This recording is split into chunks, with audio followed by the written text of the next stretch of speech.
Bonjour à toutes et à tous, bienvenue dans ce nouveau numéro de Ski Mag. La sécurité reste la préoccupation majeure des Français. Ce mois-ci, nous nous sommes rendus dans les commissariats d'Elancourt et de Trappes. Délinquance du secteur et police scientifique, nous ferons le point. Nous parlerons prévention et politique de la ville avec la vice-présidente de l'agglomération, Suzanne Blanc.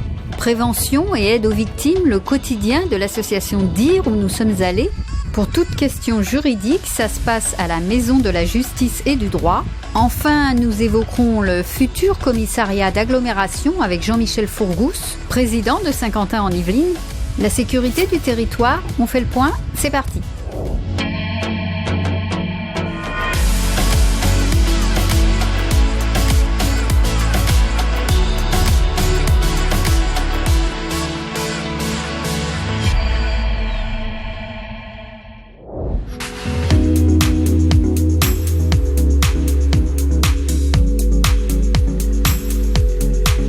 La sécurité, c'est le plus important. C'est primordial. On n'est plus aussi confiant qu'avant. C'est un ministère qui mérite en effet amplement ses besoins. On est malheureusement dans une période où il y a des agressions de tout le monde par tout le monde.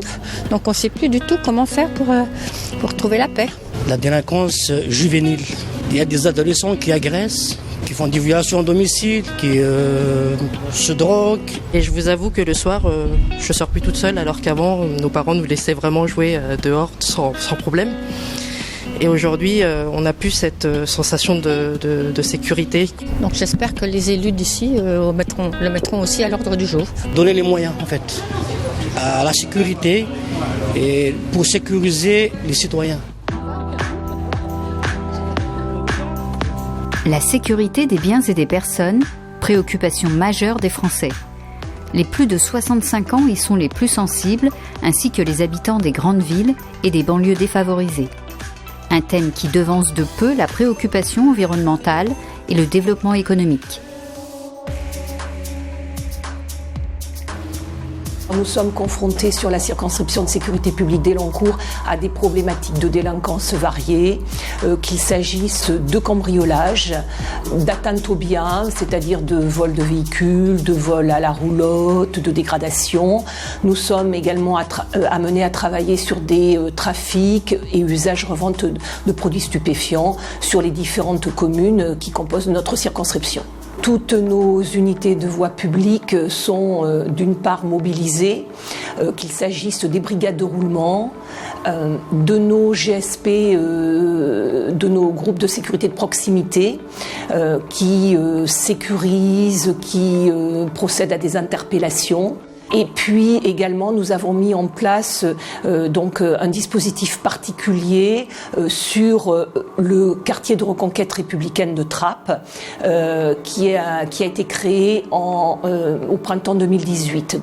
Nous avons également le concours bien évidemment du service d'investigation dans ce dispositif, au sein de ce dispositif. Donc la sûreté urbaine de Trappes est également mobilisée avec les différents groupes d'enquête et avec la base technique qui apporte une aide considérable et qui permet l'identification de nombreux auteurs d'infractions. Nous avons l'une des bases techniques les plus performantes d'Île-de-France.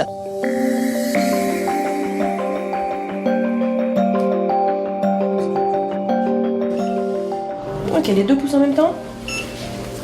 Un peu serré par contre. Voilà. La base technique est installée au sein de la Sûreté urbaine de Trappes.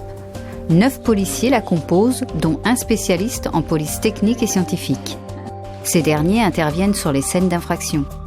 Relevés de traces, d'indices et constatations sont effectués afin de confondre les auteurs. Une unité qui permet un taux important d'élucidation. 21 personnes sont identifiées chaque mois. 133 individus ont été identifiés grâce au relevé d'empreintes génétiques depuis début 2019. 31 autres grâce au relevé de traces papillaires transmis au FAED. Ainsi, le taux d'élucidation des cambriolages a progressé de 11% depuis le début de l'année 2019. À notre niveau, on utilise des poudres qui nous permettent de relever les empreintes.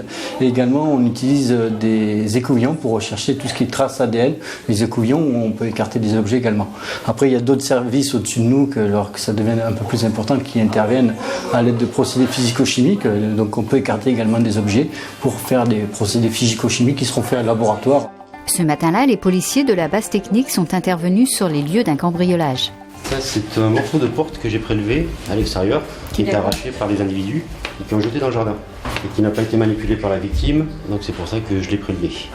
Dans ce flacon a été prélevé un ADN.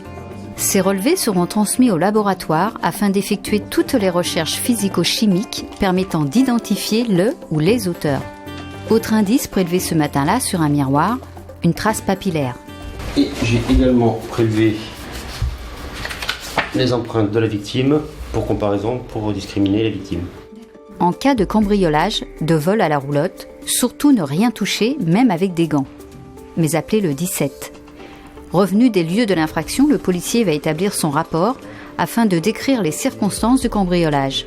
Sur le logiciel Crimine, la scène du crime comportant le plan des lieux, les photos et les prélèvements sera reproduite et dématérialisée. Grâce à l'ADN, on identifie beaucoup de personnes. Voilà. Après, c'est des services enquêteurs qui permettent de faire la vérité sur ce qu'on retrouve, bien sûr. Donc c'est un travail d'équipe. De son côté, le commissariat de Guyancourt œuvre contre les violences sexuelles et sexistes. Depuis novembre dernier, les locaux hébergent le portail national de signalement contre ces infractions. Celui-ci permet un échange 7 jours sur 7 et 24 heures sur 24 avec un policier ou une psychologue. Pour toujours plus d'écoute et d'accompagnement. Saint-Quentin-en-Yvelines compte 12 services de police municipale, une brigade de gendarmerie, 11 villes équipées d'un système de vidéoprotection. Afin d'éviter la case commissariat, mieux vaut prévenir. La communauté d'agglomération travaille la prévention avec les partenaires du territoire. Prévention et accompagnement des victimes, on fait le point. La politique de la ville, une compétence obligatoire des communautés d'agglomération. Le contrat de ville intercommunal de Saint-Quentin-en-Yvelines a été signé en 2015 pour une durée de 5 ans. Il impulse un soutien au public des quartiers prioritaires ou en veille active.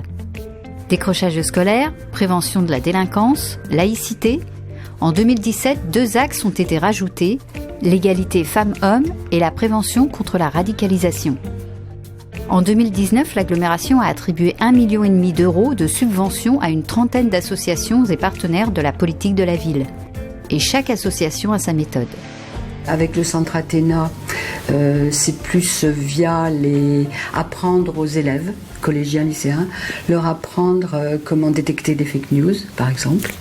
Avec Trapiblog, les médias, magazines, journaux, etc. Comment sélectionner, comment savoir qui parle de quoi, quelles sont les tendances politiques même d'un certain nombre de magazines. On a également Déclic Théâtre qui intervient. Et c'est par bien évidemment soit les jeux de rôle, mais au-delà. Et puis Marmite FM, parfois ils interviennent ensemble. C'est pas contraignant, c'est une autre forme de pédagogie. 27% de la population des 7 communes concernées par la politique de la ville ont moins de 19 ans. Les communes elles-mêmes mènent des actions auprès des jeunes, organisation de voyages, réalisation de fresques dans les quartiers et avec la participation des jeunes.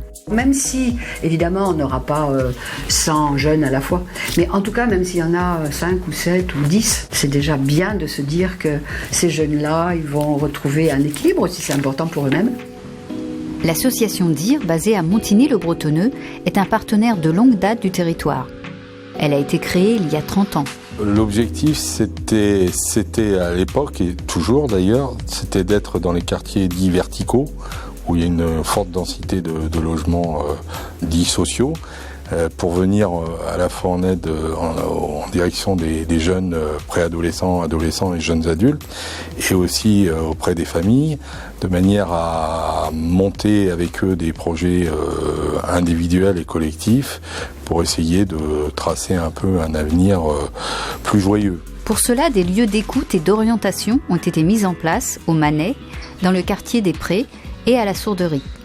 Insertion, éducation et emploi, voire hébergement, les sujets phares de DIR. Le deuxième volet de DIR, l'aide aux victimes. 2 juristes pénalistes et 3 psychologues cliniciens interviennent au sein des 13 lieux de permanence que compte DIR sur Saint-Quentin-en-Yvelines et le sud du département. Notre mission par rapport à ces victimes d'infractions pénales, donc, c'est de les recevoir, de les écouter, d'analyser leurs besoins, de les informer juridiquement, de les soutenir psychologiquement, de les orienter vers les partenaires spécialisés si nécessaire et de les accompagner. On a des actions spécifiques mises en place donc, au sein de l'association DIR, qui sont des actions principalement à destination des enfants. Donc on a une action pour les enfants témoins de violences conjugales. Donc les psychologues reçoivent en entretien individuel les enfants qui ont été témoins de violences au sein du couple parental. On a des actions pour les enfants victimes de harcèlement scolaire. On fait des interventions en milieu scolaire également. DIR est référente pour toutes les victimes d'infractions pénales. Atteintes aux personnes, violences, agressions sexuelles, mais aussi les atteintes aux biens, escroqueries, vols, dégradations, cambriolages. DIR accueille aussi les victimes d'accidents de la circulation et de catastrophes collectives, tels les actes de terrorisme et catastrophes naturelles. Les juristes de l'association interviennent aussi dans les locaux de la Maison de la Justice et du Droit. La MJD, c'est un lieu d'écoute et d'information juridique où toute personne qui estime avoir besoin de renseignements en droit peut venir sans rendez-vous. Un service gratuit et confidentiel. Droit de la famille, divorce, pension alimentaire, droit du travail, de la consommation ou encore droit pénal, victimes comme auteurs d'infractions viennent s'y renseigner, notamment pour constituer un dossier d'aide juridictionnelle. Dans ces locaux, 4 juristes généralistes et une douzaine d'intervenants. On leur offre toute la palette de ce qu'ils peuvent faire au niveau des procédures, mais par contre on ne conseille pas. C'est les avocats et on réoriente ces personnes-là vers des avocats qui tiennent justement aussi des permanences chez nous. La MJD intervient dans les collèges et les lycées. Les mineurs peuvent se rendre dans ces locaux pour compléter leur demande d'information. En 2018, 12 400 personnes ont été reçues sur les 2 antennes saint-quentinoises. Nous voici à l'hôtel d'agglomération de Saint-Quentin-en-Yvelines en présence de son président Jean-Michel Fourgousse. Bonjour. Bonjour. Donc on l'a vu avec les micro-trottoirs, avec les études récentes, la sécurité demeure la priorité des Français. C'est aussi une priorité de la communauté d'agglomération. Oui, la violence, je pense, c'est la première injustice pour les Français. Elle est en hausse, il faut arrêter de le nier, il faut arrêter les dénis que l'on a de beaucoup de politiques. Donc à Saint-Quentin, bien sûr, on s'approprie ce problème très directement. Alors, il faut dire que grâce aux Jeux Olympiques, grâce au fait que Saint-Quentin a été choisi après la Ryder Cup aussi, qui a été plutôt un succès, on nous a confié 4 sites olympiques à organiser. Et dans ce cadre-là, ça nous a donné le moteur pour pouvoir obtenir l'attribution d'un commissariat d'agglomération de nouvelle génération. Donc on sera le premier commissariat de nouvelle génération. Ça fait 10 ans qu'on réfléchit sur ce projet. Donc là, on a eu enfin l'agrément de l'État dans le cadre, bien sûr, des JO. Donc on est enchanté de pouvoir enfin se lancer sur ce projet et de répondre vraiment à la première demande de nos administrés de Saint-Quentin-en-Yvelines. D'accord. Alors, il se situera à Elancourt, toujours ? Oui, parce qu'on a le commissariat le plus obsolète.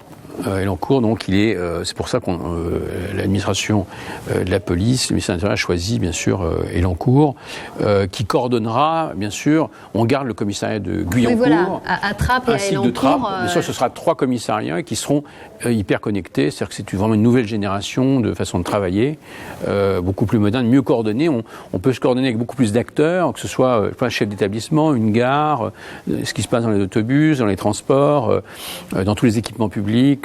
Police municipale, police nationale, gendarmerie, tout ça, pompiers. Voilà, la coordination sera beaucoup plus rapide, beaucoup plus précise, bien sûr avec des moyens où l'ensemble des acteurs seront connectés. Je veux dire que ça fait gagner du temps, de l'efficacité, ça protège beaucoup mieux nos policiers. Et puis aussi pour les victimes.